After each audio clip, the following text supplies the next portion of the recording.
Hi friends, ఈరోజు short cut. ఒక parcel fraction ఇచ్చాడండి డిజైన్ చేసి, మనకి ఏంటంటే 2b అడుగుతున్నాడు. సో మీ అందరికీ చెప్పాను, ఏం చెప్పాను ఇక్కడ ఏ వాల్యూ ఎలా వస్తుంది, ఏ ఈజ్ ఈక్వల్ టు దీన్ని ఈజ్ ఈక్వల్ టు 0 చేయాలి. దీన్ని ఈజ్ ఈక్వల్ చేస్తే ఏమవుతుంది, 2x ఈజ్ ఈక్వల్ టు 1 అవుతుంది, x ఈజ్ ఈక్వల్ టు 1/2. ఈ 1/2 ఇందులో వేసింది, ఇందులో వేయాలి, ఇందులో వేయకూడదు, ఇందులో వేయాలి. అంటే 1/1 ప్లస్ 3 ఇంటూ ఇక్కడ 1/2, 3 ఇంటూ 1/2. సో వేస్తే మనకి ఏమవుతుంది, మనకి సో 2 1 2, 2 + 3 5. సో పైకి వెళ్ళిపోతే 2/5 అవుతుంది. ఏ వాల్యూ 2/5 అవుతుంది. నెక్స్ట్ బి వాల్యూ కడదాం. So B is equal to ఇక్కడ ఏమవుతుంది, మనకి x ఈజ్ ఈక్వల్ టు -1/3 అవుతుంది. -1/3 ఇందులో తప్పించి మిగతా దాంట్లో వేయాలి. So 1/1 - 2 into -1/3. సో అప్పుడు మనకి ఏమవుతుంది, 3 1 3, 3 పైకి వెళ్ళిపోతే 3 + 2 5, అంటే 3/5 అవుతుంది.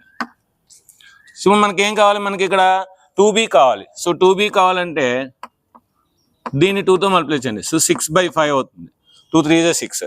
ఇప్పుడు దీన్ని మనం ఏం రాయొచ్చు, 3 ఇంటూ 2/5 రాయొచ్చు. సో ఆల్రెడీ 2/5 అంటే అంత ఏ, అంటే 3 ఇంటూ ఏ. సో 3 ఎక్కడ ఉంది, ఆప్షన్ 3లో ఉంది. సో ఇలాంటి లాజిక్ షార్ట్ కట్స్ కోసం మన ఛానల్ సబ్స్క్రైబ్ చేయండి, లైక్ చేయండి, షేర్ చేయండి. Thank you.